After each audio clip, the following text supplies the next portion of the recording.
ఏంటి నువ్వు చేసిన పని? ఎందుకు వాడిని వదిలేమన్నావు? మౌనం నా ప్రశ్నకు సమాధానం కాదు సుధా. చెప్పు, ఎందుకు వాడిని వదిలేమన్నావు? ఇప్పుడు నాకున్న కోపానికి నిన్నేం చేసినా చేస్తాను. చెప్పు. నా ఓపికని పరీక్షించకు సుధా. చెప్పు.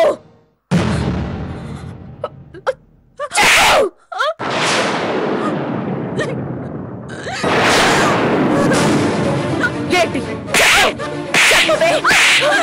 ఏంటి ఏంటి ఏంటి నీ ప్రాబ్లం? చెప్పు. ఏంటి నీ ప్రాబ్లం? అంటే చెప్పు.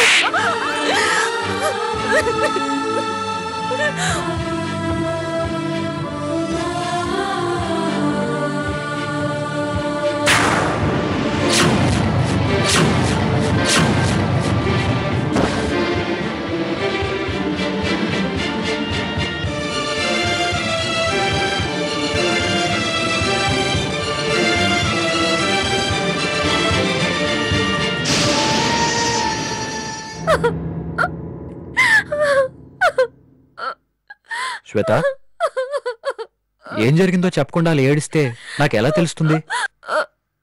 చెప్పు శ్వేత.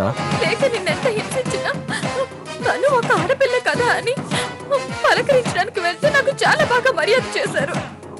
మీ అత్తయ్య గారు మావయ్య గారు నన్ను నాన్న మాట్లాడినారు శ్రీరామ్. నేను తిరుగుపోతున్నారు. పరాయి వాళ్ళ కాపురాన్ని కోల్చేద్దాన్ని అన్నారు. నన్ను కొట్టి జుట్టు పట్టుకుని నీడ్చి బయట గెంటేశారు. నీ దిక్కున్న చోట చెప్పుకో అన్నారు. నా వల్ల నువ్వు నీ కుటుంబానికి దూరం అవ్వడం నాకు ఇష్టం లేదు శ్రీరామ్. ప్లీజ్ శ్రీరామ్, నన్ను మర్చిపో. చాలు శ్రీరామ్, నువ్వు ఈ మాత్రం రియాక్ట్ అయితే చాలు. నా ప్లాన్ వర్క్ అవుతుంది. ఇప్పుడు ఏడ్చి ఏం లాభం అమ్మా?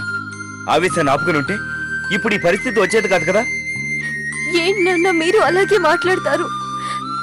తను ఎన్ని మాటలందో మీరు కూడా చూశారు కదా. ఇలాంటివి నువ్వు ఇంతకు ముందు చాలా సార్లు భరించవలేక, కానీ ఉన్నట్టుండి అంత కోపం ఎక్కడి నుంచి వచ్చిందో నాకు అర్థం కావట్లేదు. అంటే ఏంటండి మీ ఉద్దేశం? జీవితాంతం దాన్ని అన్ని భరిస్తూ ఉండమంటారా? అది అన్నేసి మాటలు అంటుంటే రక్తం మరిగి చేయి చేసుకుంది. తప్పు చేసింది అదైతే దీన్ని అంటారేంటండి? ఇప్పుడు అల్లుడు గారు వచ్చి ఏం జరిగింది అని అడుగుతారనుకున్నావా? కాదు వసుంధర, ఎందుకు ఇలా చేశాడు అని అడుగుతారు. ఏ సమస్య రాకుండా చూడు తండ్రి.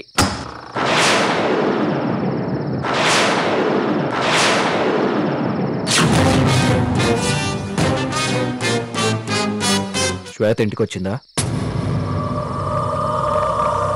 శ్వేత ఇంటికొచ్చిందా? వచ్చిందండి.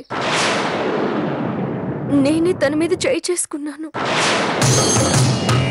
మిమ్మల్ని, అత్తయ్య గారిని, మా అమ్మ నాన్నల్ని నోటికొచ్చినట్టు అనరాని మాటలన్నీ అనేస్తుంటే ఆగలేక చేయి చేసుకున్నానండి.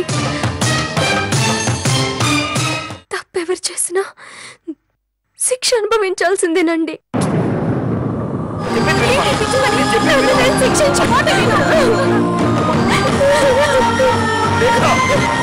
అల్లుడు గారు, మీరేనా చెప్పండి. చేయి కాల్చుకుంటుంది, మీకు దండం పెడతాను. మీరు చెప్పండి బాబు, చెప్పండి.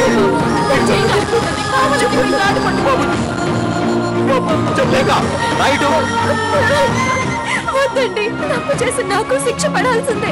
ఆ మాటకు వస్తే అందరూ తప్పు చేశారు.